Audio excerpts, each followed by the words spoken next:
నేను మీ నాగిడి సాంబశివరావు, మీరు చూస్తుంది రావు టీవీ. ఉచితం ఉచితం ఉచితం. ఏ ప్రభుత్వ అధికారంలో రావాలన్నా ఉచితాలని ప్రకటించేస్తూ రాష్ట్రాన్ని 79 సంవత్సరాలుగా అప్పుల పాలనలో చేశారు. అసలు ఉచితాలు ఎందుకు ఇవ్వాలి, ఎవరి కోసం ఇవ్వాలి, ఈ మాత్రం కూడా తెలియకుండా ప్రతి రాష్ట్రంలోని పాలకులు ఎందుకు ప్రకటిస్తున్నారు, ఇలాంటి వారిని సామాన్య ప్రజలు ఎందుకు ఎన్నుకుంటున్నారు అనేది ఒకసారి ఆలోచన చేస్తే, ఉచితాలు ఇవ్వాలి. వాస్తవంగా ఎవరికి ఇవ్వాలి? ఎవరైతే అత్యంత పేదవారు ఉన్నారో వారికి అన్నం తింటాకి నడవనప్పుడు వారికి అన్న క్యాంటీన్ ఇవ్వాలి. అలాగే ఎవరైతే వాహనాలు ఉన్నాయో వారికి వాహనం నడుపుతుంది కష్టమైపోయిన పరిస్థితుల్లో ఉన్నప్పుడు వారికి వాహన మిత్ర ఇవ్వాలి. ఎవరైతే గ్యాస్ కొనుక్కోలేని స్టేజ్ లో ఉన్నారో వాళ్ళకి ఉచిత గ్యాస్ ఇవ్వాలి. ఎవరైతే బస్సుల్లో ప్రయాణించలేకపోతున్నారో, ఆ డబ్బులు కూడా లేవో, వారికి ఉచిత బస్సు ఇవ్వాలి. అలాగే ఎవరైతే చదువుకోలేకపోతున్నారో అలాంటి వారిని చదివించడానికి అమ్మ ఒడి లేదు, తల్లికి వందనం ఇవ్వాలి. కానీ మీరేం చేస్తున్నారు? వారి యొక్క సామాజిక స్థితులు తెలుసుకోరు, వారి యొక్క ఆర్థిక పరిస్థితులు తెలుసుకోరు. 100 లారీలు ఉన్న వాడికి వాహన మిత్ర అని ₹1,00,000 ఇస్తారు. లారీ నడుపుకోవడం కష్టమైన వాడికి 10,000 ఇస్తారు. బెంజి కార్లలో తిరగలిగిన వారికి ఉచిత బస్సు ఇస్తారు.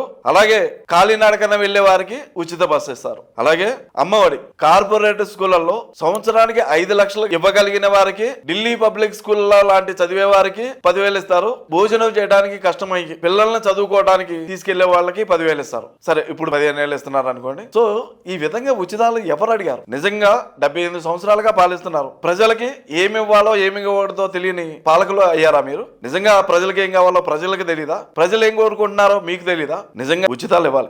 ఎవరికి ఇవ్వాలంటే నేను చెప్పినట్టు ప్రతి ఒక్కరు అభివృద్ధి చెందడానికి ఎవరైతే ఉన్నారో వాళ్ళకి మాత్రమే ఉచితాలు ఇచ్చి, ఎవరైతే అభివృద్ధి పదంలో నడుస్తున్నారో వాళ్ళ ద్వారా వచ్చే ట్యాక్స్ ని తీసుకొచ్చి అభివృద్ధి మీద పెట్టాలి. అలా కాకుండా నేను చెప్పాను, నేను హామీ ఇచ్చాను, నేను ఇంతే చేస్తాను, రాష్ట్రాన్ని అప్పులు పాలు చేస్తాను, లక్షల కోట్ల అప్పులు చేస్తాను, ప్రతి ఒక్కడిని అభివృద్ధి చేస్తున్నానని సమాజంలో చెప్పుకుంటూ ప్రతి ఒక్కడిని అడుక్కునే వాళ్ళలాగా చేస్తున్నారు. ఎందుకు పనికిరాని వాళ్ళలాగా చేస్తున్నారు. నిజంగా మీరు అభివృద్ధి చేస్తే 79 సంవత్సరాలుగా మీరు పాలిస్తున్నారుగా, మరి ఏది అభివృద్ధి? ఏది? లక్షల కోట్ల అప్పులు ఎక్కడికి వెళ్తున్నాయి? అభివృద్ధి ఎక్కడ జరుగుతుంది? మరి నిజంగా మీరు అభివృద్ధి చేస్తున్నారనే ఫీలింగ్ లో జనాలు ఉంటే ఒకసారి గెలిచిన వాళ్ళని రెండోసారి ఎందుకు ఓడిస్తున్నారు? ఈ మాత్రం తెలియకుండా మేము సమాజంలో అందరికీ న్యాయం చేస్తున్నాము, సమాజాన్ని అభివృద్ధి చేస్తున్నామని టీవీలలో ఎందుకు ఊదర కొడుతున్నారు? నిజంగా ఉచితాలు ఎవరికి కావాలంటే చదువుకోవడానికి ఇబ్బంది పడే వాడికి మాత్రమే అమ్మ ఒడి కావచ్చు, తల్లికి వందనం కావాలి. బస్సు ఎక్కలోనాడికి మాత్రమే ఉచిత బస్సు కావాలి. సరే, ఉచిత బస్సే చూసుకుందాం. డబ్బులు ఇచ్చి ఎక్కే జెంట్స్ ఏమో నుంచుని స్త్రీలను గౌరవించాలి. ఎందుకు రూపాయి ఖర్చు లేకుండా స్త్రీలందరూ వచ్చి వారి సీట్లలో కూర్చోవాలి? ఇది ఎక్కడ న్యాయం? దీంట్లో సమన్యాయం ఎక్కడ ఉంది? ఇదే విధంగా ప్రతి దాంట్లో నిజానికి